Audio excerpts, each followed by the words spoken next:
but I went back to my 5-year high school reunion, and I noticed a couple of the bullies there. And, of course, I just went up and shook their hand and looked them in the eye and said, "It's good to see you." And how did they respond? They smiled and said, "It's good to see you too," because I was introduced as a national champion Taekwondo black belt Richard Johnson.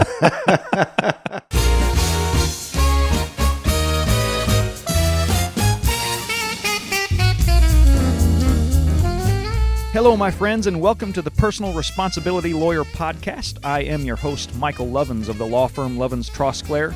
Lovins Trosclair, as always, is the sponsor of this podcast. We're personal injury trial lawyers, and I'll tell you more about what we do later on in the show. Today's interview is a lot different than any of the interviews I've had on this program before. It doesn't have anything to do with law or politics, but it does have a lot to do with personal responsibility. My guest today is Richard Johnson. Richard is a Grand Master 8th degree black belt in Taekwondo and a brown belt in Brazilian Jiu Jitsu. In other words, don't mess with him. However, I've known Richard a long time, and you don't really have to be afraid of him as long as you... Well, I've never had to be afraid of him, although I am a little bit. He's the owner of Taekwondo Plus South Austin, which you can find on the internet at southaustintkd.com. As I mentioned, I've known Richard a long time. You don't have to know him long in order to get the sense that he does know how to handle himself. It's not some kind of macho bravado or anything like that. You can just tell that he knows how to handle himself. He's not just an elite martial artist, though. He's also a successful businessman and a successful family man. So I wanted to sit down with him to talk about the connection between martial arts and personal responsibility. He was kind enough to take the time to do that, and now you get to listen and learn along with me. My guest today is Richard Johnson, a martial artist, a businessman, and someone that, as I was getting ready for this, I started thinking about how long I have known Richard, and it is a surprisingly long time. But Richard, welcome to the show. Thanks, Mike. Thanks for having me. So, you own a Taekwondo, what do you call it, a studio or a school? Or It's a martial arts academy, and we teach Taekwondo and Brazilian Jiu Jitsu. How long have you had how long have you been in martial arts? Not as a businessman, but just as a practitioner. Well, I started in my teens in 1984, so you can do the math on that. Quite a while. Why did you start martial arts in the first place? I started martial arts because I needed self-defense. Believe it or not, I had some issues with anger and, what would we say, a smart aleck attitude and mouth. And I was unfortunately prone to share those with others. And yeah, I laugh about it now because I was, 5'7", 140 pounds. I guess I had a little bit of little man syndrome. And I started martial arts training in order to defend myself for all these situations I kept finding myself in. So were they situations where your mouth got you into trouble, or just, sometimes some kids just get bullied and picked on. Was it one of those or both or something else? It was a combination of the two.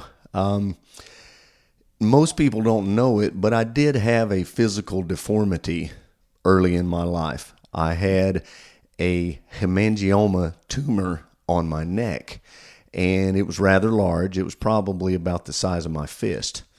And, of course, school kids are going to notice things like that and point that out and come up with really creative names for you and your deformity. And they did that, which gave me a lot of anger and did cause me to get into a lot of fights when I was younger. So one of the things that, I was going to get to this later, but I think a lot of times people who aren't in martial arts, they think of it as someone gets into martial arts, not always, but often, for the purpose of being able to beat people up. And of course, defense may be a part of that, but being the aggressor, I think some people see that as one of the points of martial arts. How do you see that? I think that a lot of teenagers might go in immediately with that attitude, which I did. But the first thing that my instructor told me within the first week, he looked me right in the eye and he said, "You know what you need to do? You need to learn how to keep your mouth shut." Not what you expect to hear when you come into a martial arts class. Not at all. But I thank God every day that man told me that wisdom. So what was it about him that caused you to actually listen to him when he said you need to keep your mouth shut? I could see the way that he was, how awesome he was at doing martial arts.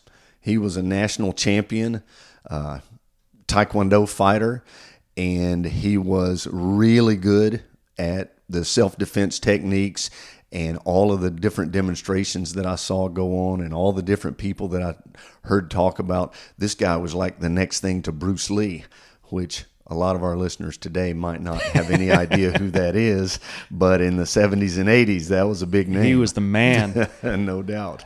I'm trying to think if there's someone who is the 2018 parallel of Bruce Lee.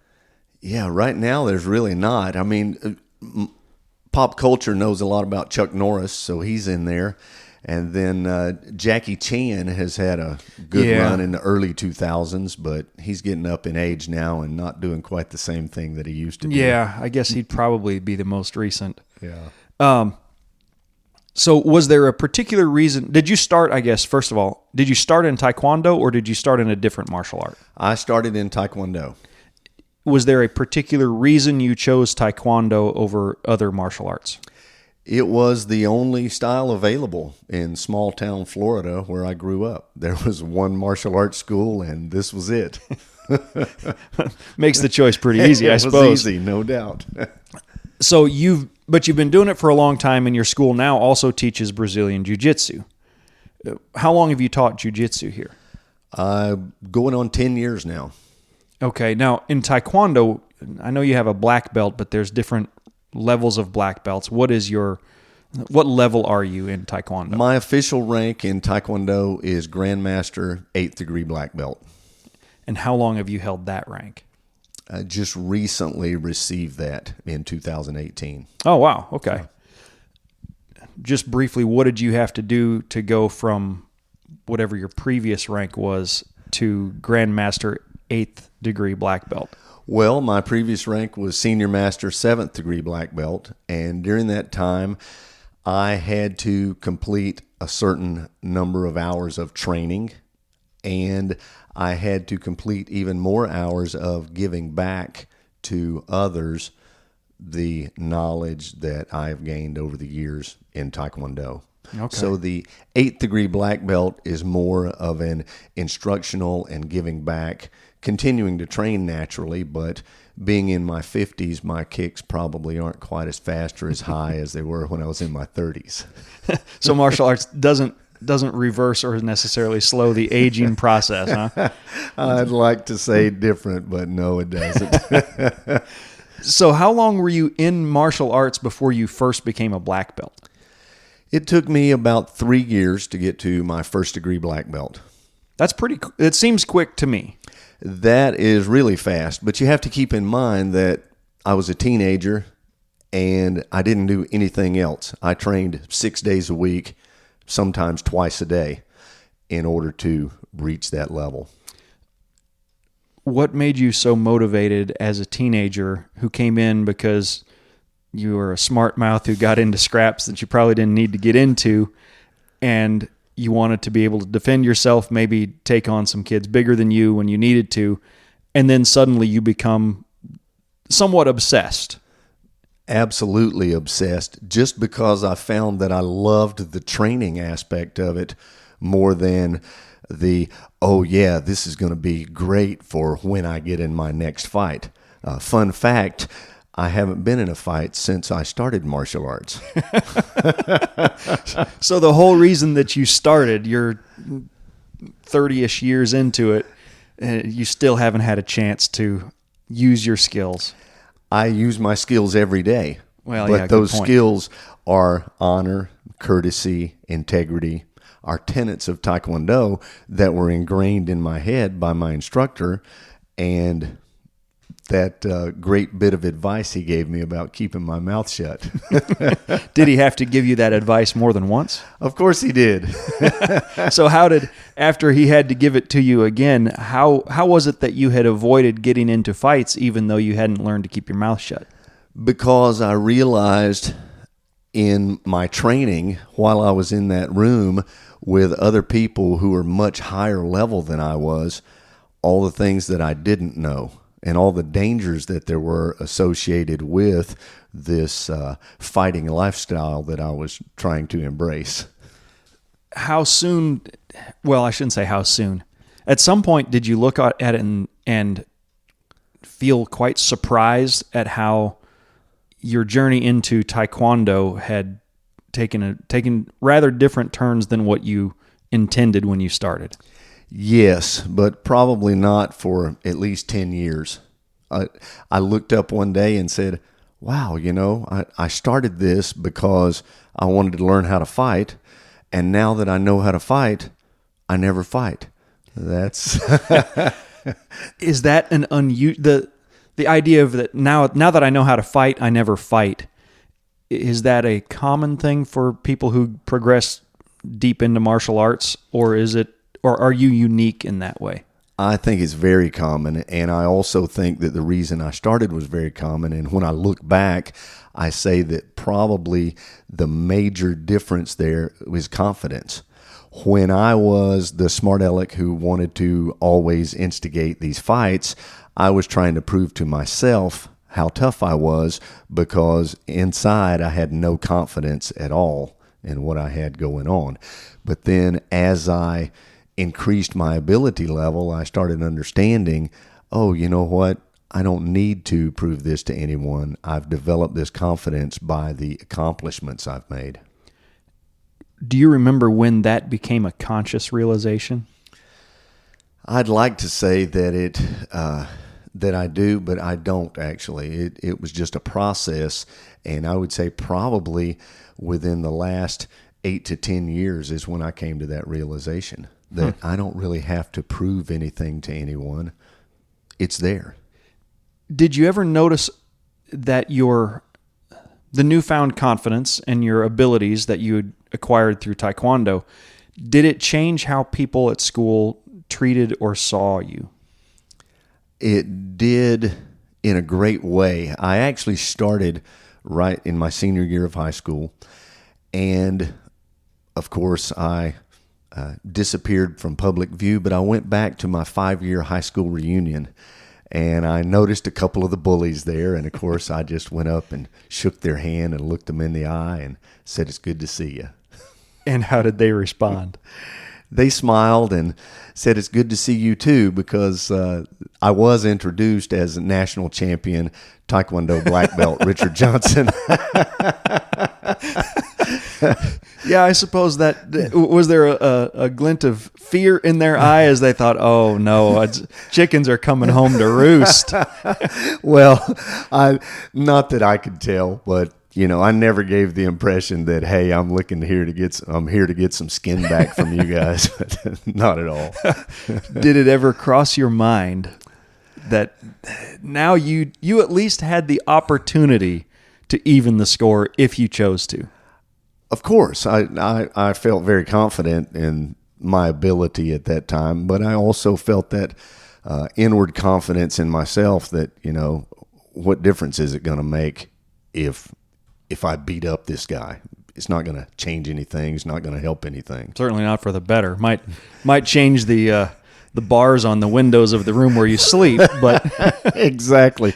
I might have been needing to talk to you sooner. I'm not skilled in criminal law now. I sure wasn't back then. So how long were you in Taekwondo before you decided that you wanted to take this from being something that you enjoyed doing and was a hobby to something that became a business for you? Probably only 3 to 4 years, because I, like a lot of other independent business people, I said, hey, look, I really enjoy what I'm doing, and I see a market for that, and I'm paying for this training. What if I could get other people to pay me to receive this training? That would be like the ultimate job. Yes, I'm interested. And I started talking to my instructor right away, and of course he put me to work right away, helping teach his classes and teaching me the business side of the martial arts. So you worked for him for a while before you actually became a business owner? I did. I worked for him for about 2 years before becoming my independent businessman.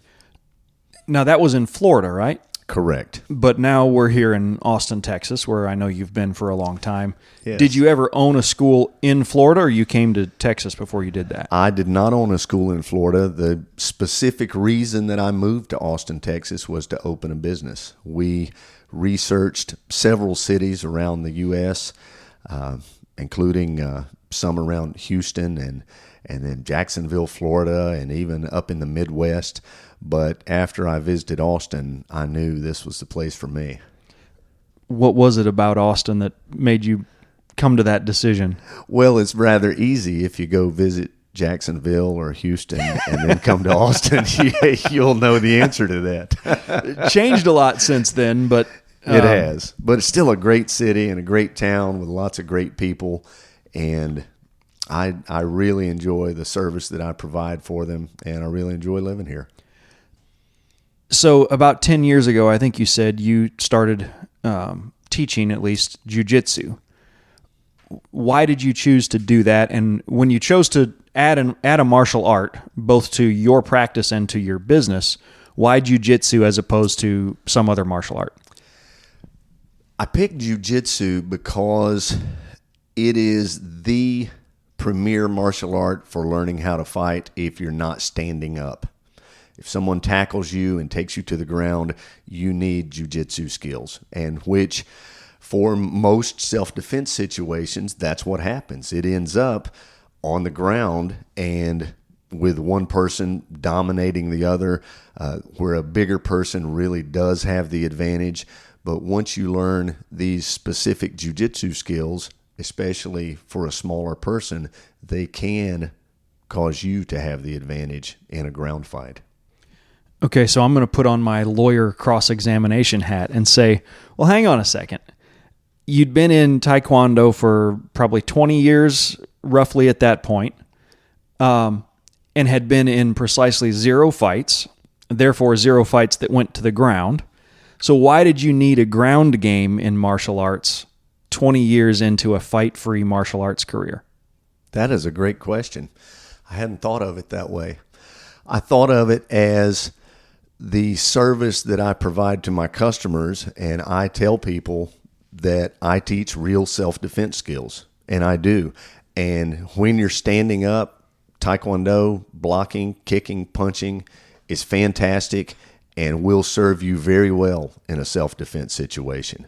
But if you were attacked while you were sitting in a chair, or if you were tackled from the side or from behind suddenly, your Taekwondo skills would not be very useful at that point. And I just looked at it realistically to say, well, if I'm marketing to people that I do teach self-defense, and one of my students is attacked for whatever reason, and one of these scenarios, say tackled and taken to the ground, and comes back and tells me, Mr. Johnson, my Taekwondo skills did me absolutely no good, what would I think about that and how would I feel about that?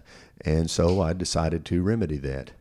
So does your instruction integrate the 2 arts, or do you teach them separately? But then, of course, in the real world, if you have to use them, you use whichever skill happens to be called on at that moment. Yes, we do have separate classes because some people prefer one over the other, which is perfectly all right. But we do have some of our escape skills in our Taekwondo class that are Jujitsu techniques. And we do have some of our striking defense in our Jujitsu class that are Taekwondo techniques. So yeah, they do cross over. Now, when you let me ask this first. As a percentage, how many of your students are adults and how many are kids? In our Brazilian Jiu-Jitsu program, probably about 85 to 90% of our students are adults. And in our Taekwondo program, it's just the reverse. 85 to 90% of our students are kids. Is there a reason you can identify why it's kind of lopsided in opposite directions? It is kind of lopsided, and what I think may not necessarily be real, but what I think it is that a lot of parents see Taekwondo as something that's been marketed to kids for a long, long time, whereas Jiu-Jitsu is more marketed to the tough guy market, the MMA fighter market, that type of thing. And so a lot of parents are kind of afraid of Brazilian Jiu-Jitsu for their kids because they're like, well, I don't want my kid in there being choked or learning how to choke people or breaking joints in their arms and these type of things. When in reality, in a traditional martial arts school, this one included, that's far from the case. But I think it's a marketing perspective to the outside world, as we don't project this image as Jiu-Jitsu being kid-friendly, or what would be a better way to say that? Well, we really just don't project that image very well. For someone who, say you could kind of turn back the clock to when you were first looking at getting in martial arts as a teenager, if there had been both a jiu-jitsu school and a taekwondo school, and you were advising younger Richard which one to start, where would you send yourself? Wow. I would say both. I know that's a cliche answer, but in my opinion, if you're going to learn self-defense, why not learn as much as you can learn? But again, I'm a lifelong martial artist, and I believe that I still have a lot to learn in the two disciplines that I've chosen. And that's really what I would say is, hey, do both of these, because that Taekwondo is going to be fantastic for when you're standing up, and that Jiu-Jitsu is going to be great if you trip and fall when you do one of your fancy kicks. Mm-hmm. So why, other than that, you just loved martial arts and Taekwondo, was there anything else that made you say, hey, I want to do this as my life vocation? No is a reasonable answer. I just want to see. I don't think so. That's it. It's just something that I was very passionate to the point of obsessed with. And I said, if I love doing this that much, why not make it a career? Now, it seems to me, and I do a little bit of martial arts. I'm like 2 months. Well, no, a few years ago, I did some Muay Thai kickboxing, which I loved and would still be doing, except the school moved and it was too far to get there in a reasonable time. So to call myself a martial artist would be very, very overstated. But for someone like me who I don't get bullied. I'm too old for that now. I'm not walking through dark alleys where I need to be ready to defend myself. I don't have any real day-to-day self-defense issues. What are the benefits of martial arts to someone who, and the same for kids? I mean, some kids get bullied and get in fights, but not every kid. Right. Is martial arts still something that would be beneficial to someone who doesn't have a particular self-defense need? Absolutely. The physical fitness aspect of both Taekwondo and Jiu-Jitsu, there's nothing else that you can do that can get you to that same fitness level. You cover everything, strength training to cardio and everything in between. So that particular part of it, the physical fitness level, especially as we get older, is a big deal. And then it's also a big deal to a lot of the parents who bring their kids in who spend way too much time playing video games. They're not like we were when we were kids. They don't go outside and ride their bicycle and play football in the yard every day. They sit down and play video games a lot. So the physical fitness aspect is one part of it. And then the other part of it is the discipline aspect, because most of us are not born with self-discipline. We have to be taught.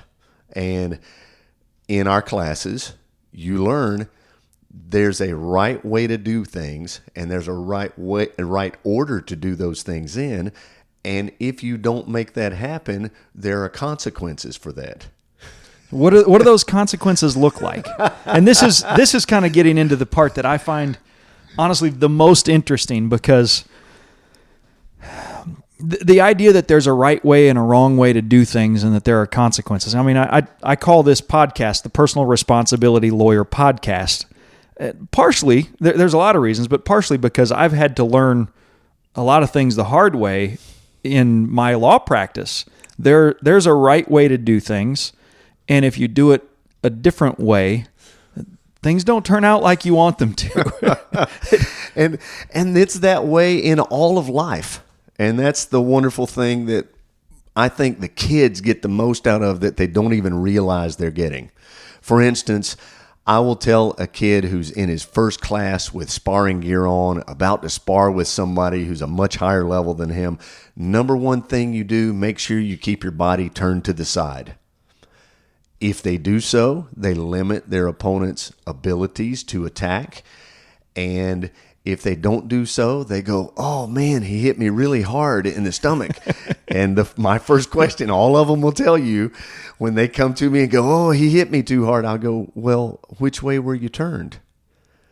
And the second thing I will tell them is always keep your guard up, because we're not knitting sweaters in this class. We're kicking and punching at each other. And the consequences of not keeping your hands up are pretty obvious to you and I as adults. Yeah. But to kids, they're not. And they're like, oh, I got hit in the nose, Mr. Johnson. This hurts. Yes, you did. Where were your hands? Oh, they were down. So, yeah, I teach them that order, and that, pain is a great motivator to all of us. And fortunately, we try to limit that by the safety equipment that we wear. But it still happens because, as I said, we're not knitting sweaters here. We're really learning martial arts. So how does... a couple things there. One, is martial arts... 'cause I played basketball. I wasn't elite, but I played enough that if I had been physically gifted, I'd be elite. I played lots of hours. Put the time in. Is martial arts different than other sports in teaching some of these principles? I don't really think it's that different. I played football and basketball and baseball, and the only thing that I would say different is the coaches. And there are great coaches, and there are great martial arts instructors. And there are poor coaches, and there are poor martial arts instructors. Yeah. Any industry, any hobby, vocation, anything, that's going to be true. Absolutely. So what do you do as a martial arts instructor to try to instill these principles in ways that will benefit the kids or the adults outside of the martial arts context? I try to remind them of our tenets, which I alluded to earlier. We have 10 tenets of Taekwondo: honor, courtesy, integrity, perseverance, self-control, courage, community, strength, humility, and knowledge. And we have cycles throughout the year. We have 6 different 8-week cycles. And on each of these 8-week cycles, we focus on one of those tenets of Taekwondo. And we call it a life skill. And when we're doing this life skill, we talk about how courtesy applies in real life, and we talk about how integrity applies in real life, and we pass these values on to those kids by little life lesson talks that we do every day in our classes. I think most teaching or coaching, you get those moments when you see a student get it. Do you have the opportunity to see that, or does most of that happen in some other place where maybe they make a connection? Oh, I remember. What do they call you, Mr. Johnson? That's correct. I remember Mr. Johnson was talking to us about integrity or whatever principle it might be. Do you get to see that, or does it maybe hear about it later? I normally get to hear about it later because, you got to remember I'm only with these kids an hour or two each day at max, and most of them only a couple of hours a week. But I do get great reports back from teachers and parents because of the life skills that they've learned here. And they're really the same values that their teachers are trying to instill and their parents are trying to instill. They're just hearing it a different way from a different voice. And the parents love it when it happens. I love it when they call me and say, Mr. Johnson, you're not going to believe what happened at school today or at home. Little Jimmy did thus and such. And it's a fantastic feeling to hear that happen. So you're teaching kicking, punching, and blocking. How does honor or integrity, how do you teach honor and integrity in the context of kicking, punching, and blocking? Yeah, isn't that kind of counterintuitive, right? But that's the way everything in martial arts is. There's nothing in martial arts that you'll go, oh, this is a natural movement, I'm going to use it this way. It's most of the time, if I grab you and pull on you, you're going to pull back. When in reality, the best thing would be for you to come to me and use my powers against me, so to speak, or my strength against me. And so we talk about these things in class where, let's just go, for instance, on courtesy. I'm at school and this kid's being rude to me. What's the best thing for me to do to de-escalate the situation? To be courteous or polite to that kid, to laugh at what he says that he's using to make fun of me, to use his powers against him to totally change what the outcome would be, rather than using my words to insult him and escalate the situation to where it does become a fist fight, using his words and his power to totally de-escalate the situation and not have to use my physical skills. Okay, so you and I have known each other a long time. I don't know that we've ever dove deep into politics. But the exact opposite of all of what you just said seems to completely characterize 100% of political discussions these days. Do you have any analysis of A, why, and B, what to do about it? Well, I'd say why is the age-old problem with all of us. We're selfish, and we want our way, not other people's way. And then, of course, when you get into politics, you got to follow the money and see who's paying me to talk about my topic, and do that. The solution, boy, I wish I knew that, because I'd be in charge. Maybe we need a constitutional amendment to require all people seeking office to undergo X hours of martial arts training. With Richard Johnson. Well, there you go. Make you the most powerful man in America overnight. So, I know in Taekwondo and in several martial arts there are forms, which I've never really understood the purpose of forms. It looks like sort of a strange dance with some kicks, some punches, and a yell every now and then. Right. What's the purpose of forms in martial arts? Well, from a historical perspective, what you said is exactly right, because the way forms originated was back before media, as we know it today. Warriors would go off to battle, and then they would come back and they would tell of their great exploits. And this is one way that they would do that. I did this to this guy, and then I turned and did this, and so on and so forth in warfare. But what most people don't realize they're learning while they're doing their forms is proper body mechanics to generate maximum force on their techniques. For instance, in a form, you will change directions. Well, when you change directions, you'll also change from one stance to another stance, which really exaggerates your hip movement. And anytime you can exaggerate your hip movement, you're going to make your kick stronger and you're going to make your punches stronger. And then, of course, the part that most of us despise while we're training, standing in a stance with our legs bent while our instructor is talking about whatever they might be talking about, is the exercise that's going on there as well, the strength training. Huh. So pivoting now to, and I didn't know any of that about, especially the storytelling part about forms. Yeah, that's cool. Yeah. So the business side, you've had a fairly long running and successful business that has grown, and then you decided to, you had multiple schools at some point, and now you're back to having one school. What are the, I guess, what's the sort of philosophy that underlies that? Because you don't have, if I remember right, you don't have a Master's of Business Administration or all kinds of formal business training, but you've been a successful businessman. What are the principles that have enabled you to do that? Customer service, number one. Treat your customers the way that you'd like to be treated, and they're going to beat a path to your door. No question about it. How do you, so there's all kinds of other stuff that, there's financial money management, and there's the marketing to actually get those customers to be aware of you. And then there's the human resources side, and there's all sorts of things, negotiating reasonable lease. There's so much that goes into it.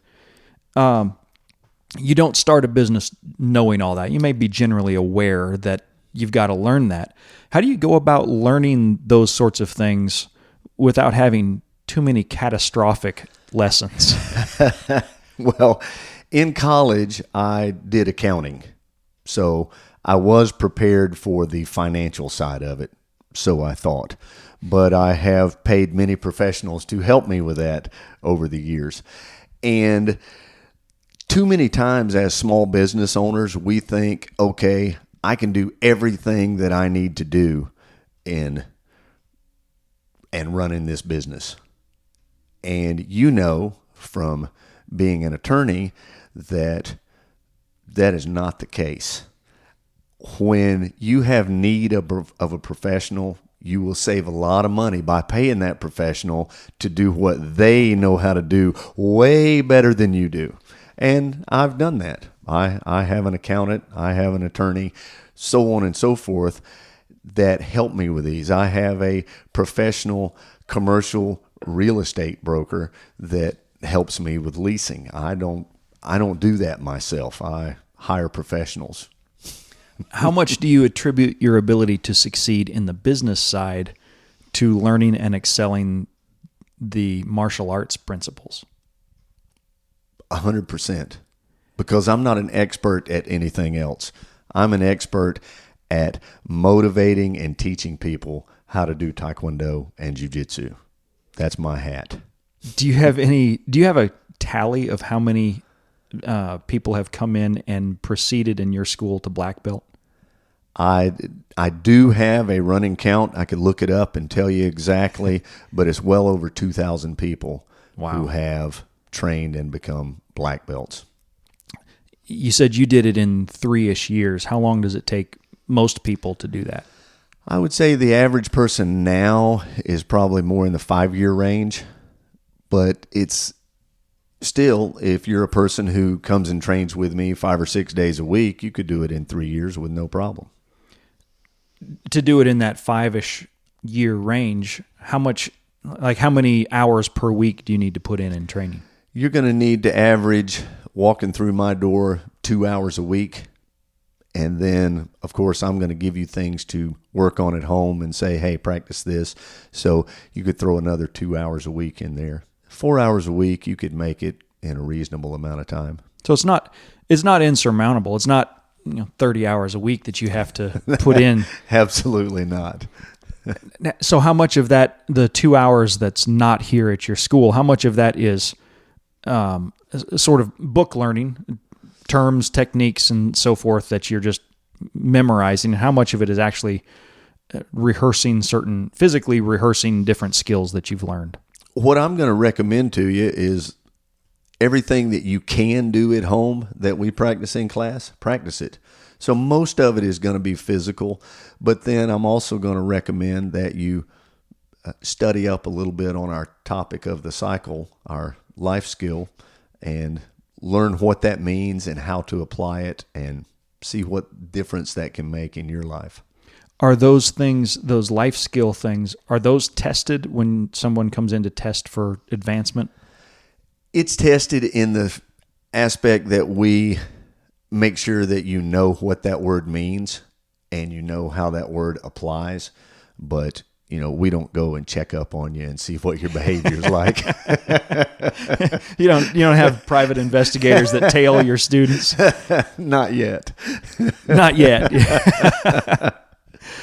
Do you, I'm sure with as many students as you've put through here over as many years as you've probably had a couple of times when you found out that a student was using the skills they learned for purposes that they shouldn't. They were using them to be the aggressor. How did you deal with that? Fortunately, I've only had to deal with that a couple of times over the 26 years that I've been in business.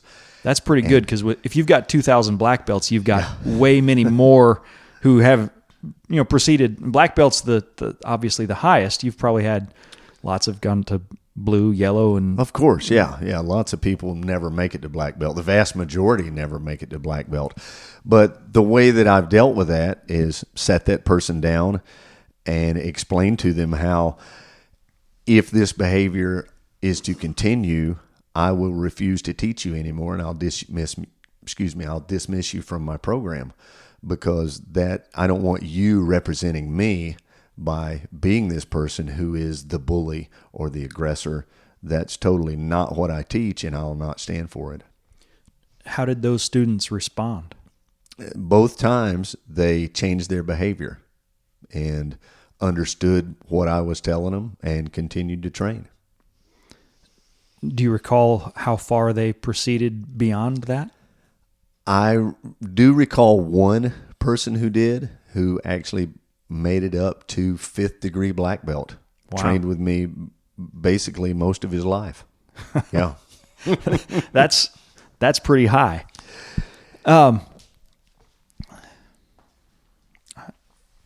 So much of what I would like to ask, I can ask it. I've thought a lot about learning lately, and a lot of times I ask my kids, well, what did you learn today? And I've realized, especially if they're doing things that involve physicality, you can't articulate what you learned. And I think you learned a lot. You come out knowing that you're maybe better at certain skills or something of that nature, but it's not like you can write down or put into words what you learned. And so there's a lot of things that I want to ask about the martial arts ethos, for lack of a better word. But I have the sense that all of them are going to be, well, it's not an easy thing to answer in words. You've just kind of got to experience it, and then you'll kind of see how it affects how you think, how you act, and all of that. Am I on the right track with that? Absolutely. In fact, one of my students who owns a school here in Austin, the name of his school is Journey Martial Arts. And he decided to name it that because of how we always talked about our martial arts journey. And some people start for different reasons. Some people continue for different reasons, because we're all different people. And it's really all about your journey in martial arts, not I reached a certain level. Yes, I've got it made now, which, as you know, in real life, as soon as you say that, you're headed on the downhill side. But when you understand that it's a journey and you go, you know what? I know a lot of things and I've experienced a lot of things, but there's so much more yet that I don't know. It's kind of like the more you know, the more you understand there are things you don't know. And the yin and the yang, per se. So at your level of eighth degree grandmaster, how do you, there's a very small handful of people who have achieved that rank. What does it look like to continue learning at that level? Well, one of my instructors that I really look up to told me that a long time ago, probably 20 years ago, repetition leads to discovery. And I understand that even though I've done side kicks millions of times and I've taught it thousands of times, if I continue to practice that, I'm going to discover things about me that may be a little better way to tweak it and make my technique better than it was yesterday. Or I'm going to discover, hey, if I continue to do this the way I'm doing it, I'm going to injure myself as I'm getting older. And so this repetition leading to discovery, even though I'm doing a lot of the same things that I've been doing for 30 plus years, I'm still discovering new things along the way. A lot of that, like to use your example of a side kick in your 50s, how much does that, how much of that can you translate into teaching a white belt who just started? Or is there a direct connection there? There is. I've taught it so many times. I know that I can tell you exactly what to do, exactly how to do it, and how to make it exactly right. But then I also understand, because I've done it so many times, that it's going to take you probably 2 to 3 years to get really good at doing this particular kick. So I think that what I've discovered through teaching it is patience and not expecting you to get it exactly right now. So that patience is not my strong suit. How do you convince a new student that with patience and with persistence, you actually, so I've been doing a little bit of martial arts, and my hips don't have the flexibility that, and I think some of that's genetic and some of it is age and all kinds of other things. My hips don't have the flexibility to make some of the kicks at this point that I would like to make. So how do you convince someone that it's going to, with persistence, because every time I kick, it to me seems exactly like the kick that I did before.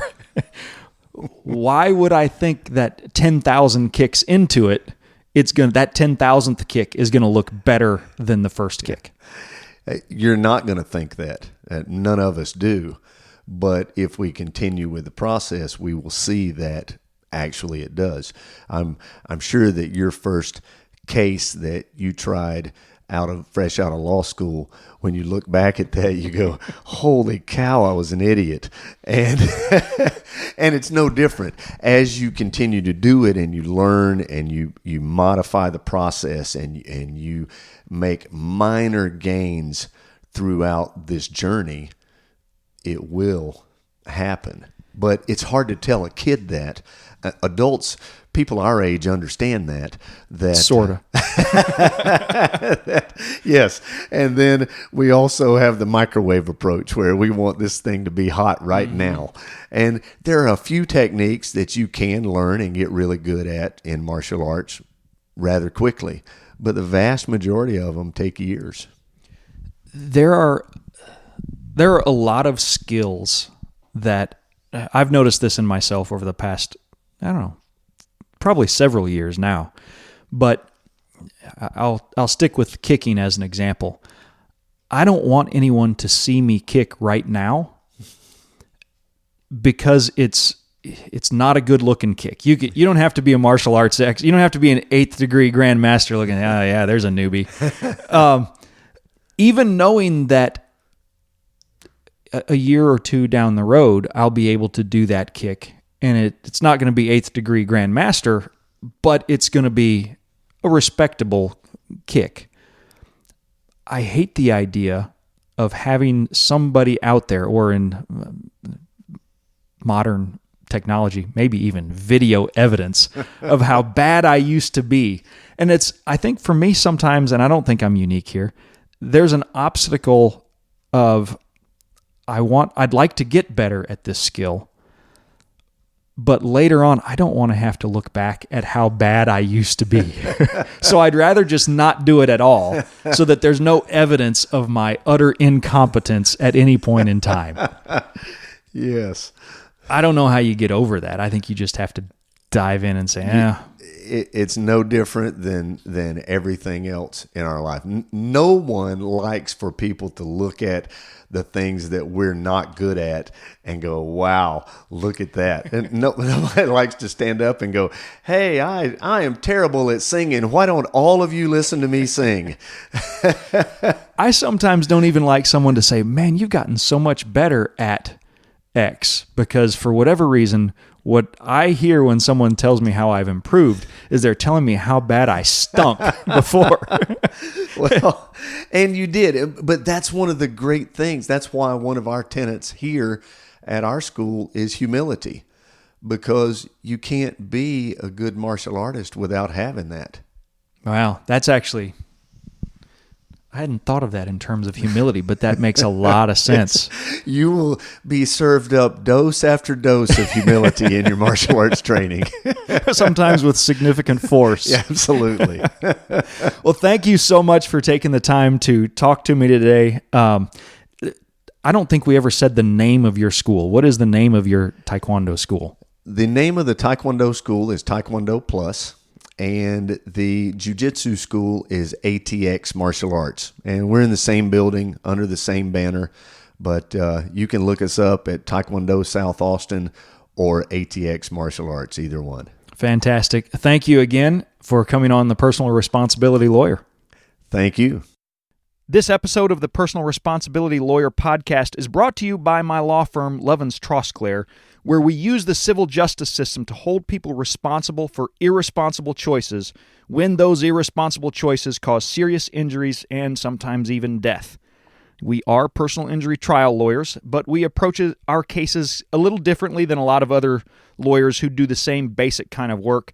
I really, really hope that you do not need us, but if you do need us, please call us before evidence gets lost. You can call us at 512-535-1649. Tell us you heard about us on the Personal Responsibility Lawyer podcast. You can also go to our website on the interwebs at www.ltlegalteam.com. That's L as in Levens, T as in Trosclair, legalteam.com. We are here to help. Thank you for listening to the Personal Responsibility Lawyer podcast. If you like what you've heard or if you've learned something interesting, please do me a favor and rate the show on iTunes. It really does help. You can get more information about this show, including the show notes, at my personal website, michaellevens.com.